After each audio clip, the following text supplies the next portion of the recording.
Më na shti këto konflikte një majri, profesori dhe pastori besoj kanë mri këto atë propagandën e pist të Serbisë, sistemit të Miloševićit, ku ka dasht me bani propagandë se këto një fundamentalizëm islamik, këto një ashtu, i kem dy medalje, në thotë, si ekstremi na ne, si këne.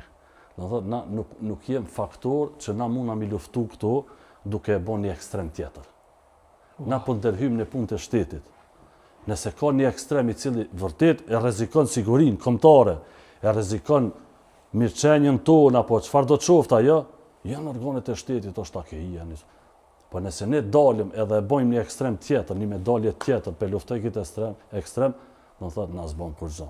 Na e thellojmë krizën edhe shkaktojmë përçarje edhe më të thellë, do të thotë në popull. Kjo meriton pak drejtësi për Emanuelin. Prof, doktor. Po du me kërku e leje prej pastorit ta marrë rahatin në ullje. Të lutem, edhe për juve. Flas ma lirë shumë, kështu.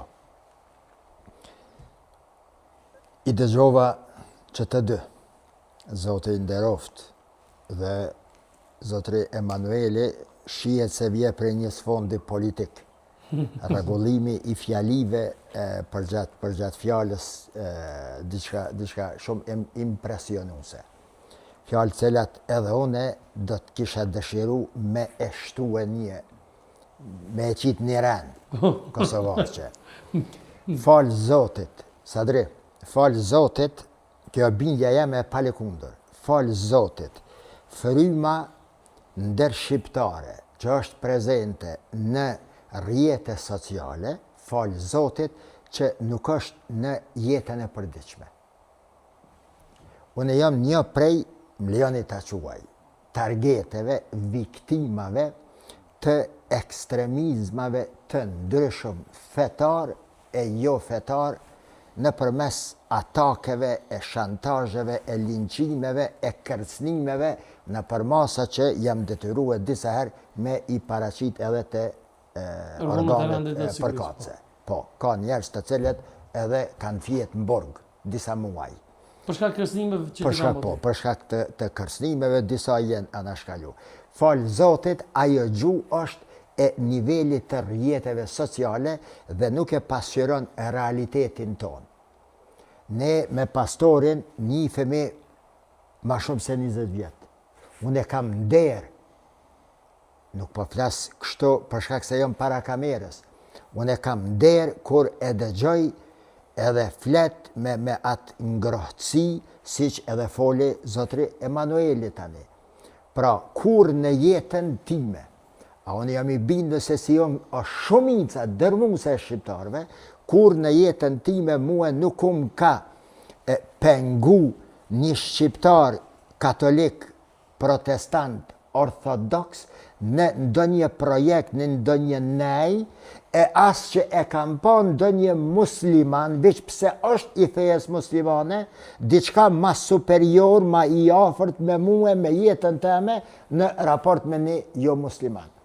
Tek e fundit, o miq, edhe ju o shqiptar që po na dëgjoni, pyetja çka është feja, shumë herë jam mundue me shpjegue me terminologji që t'jem sa ma i kapshëm dhe i kuptueshëm prej shqipeve, prej shqiptarve. Çka feja? Feja po, është prej Zotit. Është Kurani, është Dhjata e Vjetër, Dhjata e Re, Bibla, janë tekstet e shenjta. Por, që kjo libër i shenjt, Bibël, Kur'an, ai tjetri, nuk është asgjë ma shumë ose ma pak se punë e Zotit në përmes rrugëve fetare që njeriu tamam brenda binarëve të njerëzorës. Islami po flas tash, si hoxh une. Islami, prerogativa kryesore, urdhresa kryesore, puna kryesore është që njeriu ta mbaj brenda binarëve të njerëzorës. Kur e kam pyet Muhammedin alayhi salatu wasalam, për çka je i dërguar? Shiqoni, të lutna, për çka je i dërguar? As nuk thet me e bo musliman, as nuk thet kënej, as andej, thet innema bu'ithtu li utemmime makarimel akhlaq. Ata të cilët e din gjuhën arabe, që kjo innema është për, do të thënë, pjesës përjashtuse e çdo gjë tjetër përveç asaj që pason në fjali. Dhe përkthimi tekstual, për asgjë tjetër nuk jam dërgue, përveç që njeriut t'ja mësoj rregullat morale, etikën. Pra, njeriu i moral shumë, njeri i kapshëm, njeri i pranueshëm, njeri kontribus për rrethin, për shoqërinë, për familjen, nëse ka kapacitet për njerëzimin, është ftesa, urdhresa,